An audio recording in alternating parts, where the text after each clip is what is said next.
గతేడాది ఎర్ర బంగారం రైతులకు భారీగా లాభాలు వచ్చాయి. దీంతో ఈ ఏడాది మిర్చి సాగుపై ఫోకస్ పెంచారు గుంటూరు కర్షకులు. ఇప్పుడు నారు కోసం క్యూ కడుతున్నారు. గతంలో వెలవెలబోయిన నర్సరీలు ఇప్పుడు రైతుల రాకతో కలకల్లాడుతున్నాయి. మంగళ్య షాపింగ్ మాల్ ఇప్పుడు దిల్సుఖ్ నగర్ మెయిన్ రోడ్ లో జూలై 17న గ్రాండ్ ఓపెనింగ్. మిర్చి సాగుకు గుంటూరు జిల్లా ఫేమస్. రాష్ట్రంలో అత్యధికంగా మిర్చి సాగు చేసే జిల్లాల్లో గుంటూరు మొదటి స్థానంలో ఉంటుంది. ఏటా జిల్లాలో సగటున 1,50,000 ఎకరాల్లో మిర్చి సాగు చేస్తూ ఉంటారు రైతులు. అయితే 2 ఏళ్ల క్రితం మిర్చి ధరలు దారుణంగా పడిపోయాయి. దీంతో తీవ్రంగా నష్టపోయారు. నష్టాల ప్రభావంతో గతేడాది మిర్చి సాగు సగానికి పైగా పడిపోయింది. కానీ పండించిన వారికి మాత్రం బాగా లాభాలు వచ్చాయి. మార్కెట్లో డిమాండ్ ఉండడంతో మంచి ధర పలికింది.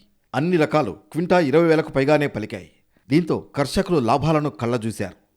మిర్చికి మంచి రేటు ఉండడంతో ఈసారి రైతులు మిరపనారులు పెంచే నర్సరీలకు క్యూ కడుతున్నారు.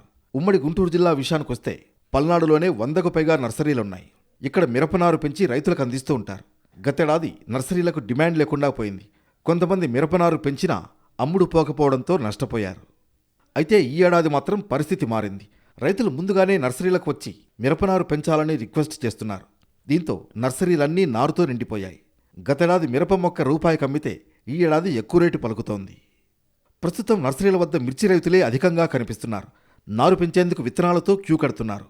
ఈ ఏడాది ఇప్పటి వరకు వర్షాలు పెద్దగా లేకపోయినా ముందు ముందు కురుస్తాయనే నమ్మకంతో సాగుకు సిద్ధమవుతున్నామంటున్నారు. నిరుడికి ఏటికి చాలా తేడా ఉంది. నిరుడు అందరూ బాగానే ఉంది. ఈ వర్షాలు లేక ఈ ఏడు ఇబ్బందిగా ఉంది. నిరుడు మీద రేటు పెంచుతుంది. నిరుడు ఈ టైంలో సగం కూడా నిండలా. ఈ సంవత్సరానికి ఫుల్ అయిపోయింది. ఈ టైంకల్లా నిరుడికి ఏటికి మొక్కలు వచ్చేలాగా నిరుడు 90 పైసల నుంచి రూపాయి అమ్మింది. రూపాయల నుంచి రూపాయి పావులా రూపాయి 30 పైసలు అమ్ముద్ది. వాన పడితే అందరూ బాగుంటుంది. రేట్లు బాగానే ఉండేవి, అన్ని బాగానే ఉండేవి. కానీ రేట్లు లేక వాన లేక ఇబ్బంది ఏం లేదు. వాన కోసమే ఇబ్బంది. నిరుడు ఎక్కడ వేసాను డబల్ పెట్టుబడితో కొడితే 20 కాడికి వచ్చినాయి. ఆ పెట్టుబడి కూడా అంత అస్తవ్యస్తగా వచ్చింది.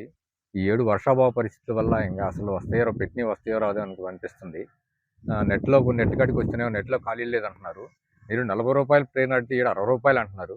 మందు కట్టల రేటు పెరిగినాయి, విత్తనాల రేటు పెరిగినాయి, కూలీల రేటు పెరిగినాయి, అన్నీ పెరిగినాయి. అసలు వేస్తే గిట్టుబాటు అయిద్దా కాదా? వర్షాభావ పరిస్థితినే వర్షం కురిసిద్దా లేదా? డ్యామ్లో నీళ్ళు వస్తాయా లేదా? అయినా నార్లు పోద్దామని రెడీ అవుతున్నాము.